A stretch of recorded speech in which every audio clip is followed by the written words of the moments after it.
hands, because they're the ones that are going to decide whether or not you're going to have a career. So speaking of touring, you guys recently. When are we going out on tour? Well, it's, yeah. next year we can open for you guys now. No. You know that ain't. But speaking of touring, you guys recently went out with Van Halen, right? No one's opening for the ball. So I have to ask you, you guys must have been sort of disappointed that you toured with the version of Van Halen that Gary Cherone wasn't in. Well, that was a little. Do you know? Brad Stewart. How are you? It's the Brad. Yes. It was that was a little disheartening. Because that was, we all know, the ultimate Van Halen, right? Yeah. You want to know something funny about that, though? While we were out on the road with him, that album that he did with him went gold. Oh, there you go. And when meeting Eddie Van Halen must have been a big deal, or did you even meet him? Oh yeah, we hung out with him all the time. I mean, it was great. And Wolfie was out there, his son. He came out and played guitar every night and stuff, smoking cigarettes. Eddie pissed in our turkey. Eddie pissed in our turkey. And so when you met Eddie, what did you say to him? I didn't know what to say. He just came in and shook all our hands. Sammy gave us a bottle of tequila, which ended up every night. Did he charge you for it, or? I don't know. And then Mike would give us Jack Daniels. I got this cool little bar set up under the stage right. Jack Daniels and tequila all night. So we would partake in that every night. And Mike would also give you hot sauce. He has a hot sauce. Everybody has like a little something. It was a great tour. I mean, it's like everybody was 50, but I mean, we had fun. You mean in the band or in the crowd? In the crowd. Both, I guess. But do you feel like you made a connection with an older crowd, or what? Yeah. Well, you know what? Even beyond the crowd, like the absolute honor to be able to open up for that band was incredible, because every day was like waking up in a fairy tale, because you're watching Eddie Van Halen walk towards you, and we don't get starstruck, but I mean, come on, you're talking about a man that reinvented the guitar. Not only that, invented a sound, and I mean, it's a legend. I think at this Everybody point, can act cool and say what they want, but it's like, it was Thursday. What did you do? I don't know. I went and hung out with Eddie Van Halen. He pissed in my turkey. I don't know. What'd you do on Thursday? I mean, it's like, cool. I'll never get rid of that. So you guys are like Southern guys, and I think a lot of people, especially around here, probably know you because you did a cover tune of Lynyrd Skynyrd's song, correct? Yeah.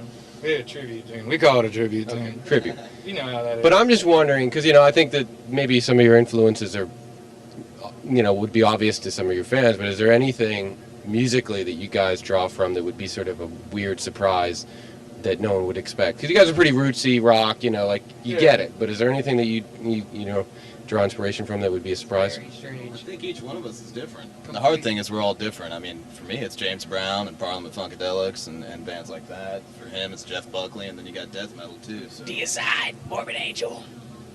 The other guys try to squash that side of you. Yeah. I put that on, everybody runs for cover.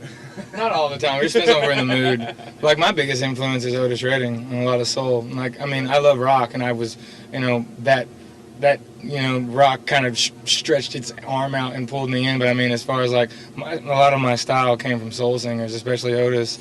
And I mean, Brad's got freaking influences that range all the way from Black Sabbath to Led Zeppelin to a lot of the stage of the grunge era. So it goes and Everybody's just goes completely different. Basically. Not to mention Powerman 5000, of course. Of course, everyone's that man right there. That's what he does. For That's at what least we warm up to. 6 to 7. I'm not joking. 6 to 7 months every freaking night it was on right before we walked on. Every night. That's what I like. Do it one time for the camera. Come on. Yeah, well, speaking of what, Don't do that, dude. On the spot. What if somebody asked you to do the booty dance? what I really want to hear, because one of the things I remember about touring with you guys the most was your vocal warm-ups before you go on. And She's about to start, actually. it's really difficult to explain, and I don't know if it's too much to do a little bit of it for us now, but it's pretty spectacular. And you can decline if you want. I'll do that if you do the punch. Yeah, okay. You go first.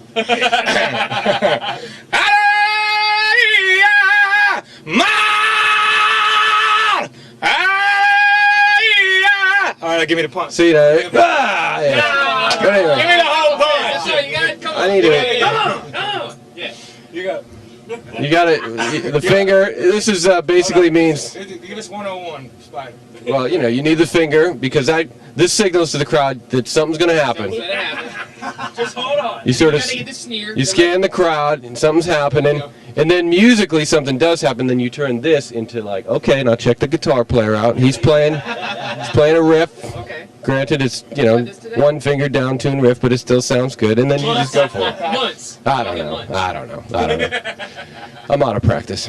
But Never. but anyways, I just want to seriously, guys, I took like, a lot from you, man. You Well, need he to. ripped you off. I did. I Wait till you ripped see you it right today. off. Oh, I just God. it's because you just showed me that. Look for the first song. I'm going like this. all right, the Just finger. watch.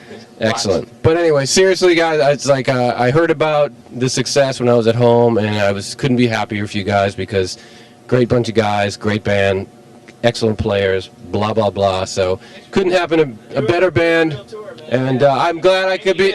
I'm glad if you guys go on to sell, 10 million records. I'm glad I was a part of it in some small way. So I will say this though. Really were. June of last year, even though there was the crazy stuff that happened, you're like, I don't know about this band. He took us out. He took a brand new band that no one knew about. They were the nicest guys to us. You really did teach us a great deal every single night. This is the real deal right here, and everyone needs to know that there's a difference between artists and musicians and building friends. But when you have somebody like this, you really did take us out. You taught us a great deal, and we want to say thank you for giving us that opportunity. well, again, listen, it's Shinedown. If you guys don't know about them, please check it out. They're going to play today. They're going to tear it up. I think that's why everybody's here, as far as I can tell. When they announce your name, we got the biggest round of applause. So, Shinedown, Locobazooka. We'll see you next time.